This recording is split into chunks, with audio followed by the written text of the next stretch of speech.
hands together for the one, the only Jamie Scandal, everybody. Jamie! Keep it going till Jamie is here. Yes, what's on your mind today, my dear? What's on your mind today? It's anybody's guess. What the fuck's gonna come out of this face today? Hello. So, I took a personality test and I got 97% creativity and guess what for conscientiousness? 0. So, anyway, I've been trying to meditate and it's just, I think I must be doing it wrong because I still want to kill everybody. Namaste.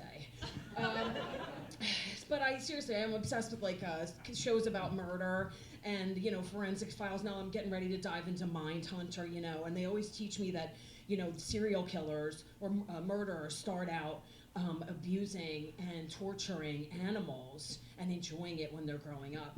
And so I started becoming very concerned about this, and I started wondering, well, what about the kids that did that, by accident? Because I think they grow up to be me. So if you will, folks, it's October. I'm going to go a little dark here since Halloween season is coming. And it feels like it's going really well so far, so yeah. Be ready for a lot of ideas that have no punchlines. Anyway, so the first thing I was thinking of was, I loved animals, but I kept on, just bad things would happen. The first, I started getting exotic pets to piss off my father, very smart thing. Most normal women just run away from home and become a stripper, but no, I'm gonna get Dad back by getting weird pets, so. Oh my God. The first thing that I got was this creature called an African water frog, and it was the most bizarre looking, ugly thing. It swam in the water all the time. It had horrible little claws on the end of its feet and little hands like this. It would shovel the food into its mouth, much the way that I do after a drunken evening out at the club. And it would just swim, dart from side to side, and it was so ugly, but I loved it. Its name was Talbot. It looked like, it never stopped moving, very fast, and it looked like Serena Williams if she mated with a tiny creature from the Black Lagoon, if you will. And so it was a very easy pet to take care of, or it should have been, because he lived in a goldfish bowl, and you were just supposed to change the water, make sure it was room temperature as you changed the water. Well, I was an impatient kid, and so I just was like, well, this water's coming out too cold. Let me just, like the Philly accent, water. We say water in Philly, and so there you go. And I added some hot water to it.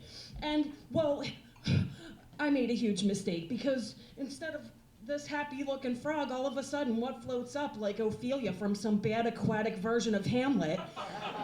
My poor frog. And I'm like, oh, I've killed him. I accidentally made frog soup. Tasted like chicken. No, I'm just kidding. I didn't eat him. I just walked down to the town bridge and shot him off, catapulted him into the creek for a burial at sea.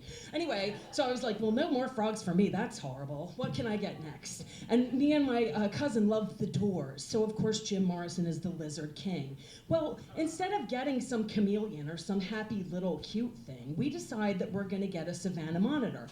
I don't know if you guys are familiar with this, but it's the closest cousin to the Komodo dragon that anyone's ever been allowed to have in their house. Now, today it's illegal in New York State because these creatures can grow to be commensurate to the size of the tank that they're in. So while a normal person would have a tank about this big, the lizard couldn't get bigger than that, you just know some jackass in the Bronx would just let it free in its house and start feeding it T-bone steaks and let it kill his bitchy wife in the middle of the night. Because they can grow to be 5 to 6 feet long. So, of course, in the 80s, this was a fine pet for a kid to have, and we had one. And this goddamn thing looked like something out of Jurassic Park, and I loved him. His name was Iggy, but he was kind of gross because he had to eat, like recently dead pets, or recently dead food. So we had to walk up to Martin's aquarium and get, like, either a mouse or a rat, and we put it in, like, a little lunch bag. I know, don't think bad of me. It's terrible. I'd sit on the porch with this mouse, and it's gonna be my pet's food, right? Like, Iggy's gotta eat, and you can't let the mouse go in there with him because the mouse is fast and he'll start biting this slow-ass dinosaur. So you just sit on the porch and be like, all right, 1, 2, 3, God, please forgive me. And you just be like, bang, bang, bang, and wait for the twitching to stop and see a little bit of blood in there in your little brown bag and go up and throw it into the lizard cage like shrimps into the Blues Brothers' mouths, you know? How much for the women, the little girls? Right? So we loved him until he died. And then my dad was like, how long's the goddamn alligator been dead? He was full of compassion. But so I also had normal pets too, or, well, they would have been normal if only it wasn't me we're dealing with. So I had two hamsters, okay, and their names were Mr. Bill and Buckwheat, okay? Now, Mr. Bill was like a big fat slob. He was like all slovenly, and I had him first, so he was in there, and then I'm like, well, he might be lonely. Let me get him a friend. So here comes Buckwheat, who's got this like kind of crazy brown hair, but he was always cleaning himself. He was always smoothing it down. So I put them in there together, and immediately, cacophony. They hate each other, okay? It's like the Odd Couple. And I'm like, what's going on? And my room is suddenly full of activity because these two hate each other, you know? You got Mr. Bill in there, he's like Oscar, and he's laying in his Barcalounger with the Eagles game on really loud, smoking a cigar, surrounded by Cheetos and alfalfa pellets and fucking pieces of hard corn. And here's Felix over there with his little bow tie and his apron, and he's smoothing his hair and going, you know, I hate you. This place was filthy when I got here. And Oscar, Mr. Bill's like, well, I hate you. I love filthy. Anyway, so there was always activity in the room, and I don't know, as a kid I was busy, I was watching TV, I was doing stuff, and maybe I forgot to feed them, I don't know. Something must have gone wrong because I came up from watching TV with my family one day and suddenly my room was deathly quiet. There was a ghastly pallor? I don't know. A mist of quiet in my room, and I knew something was devastatingly wrong as I walked over to the cage and I saw the devastation.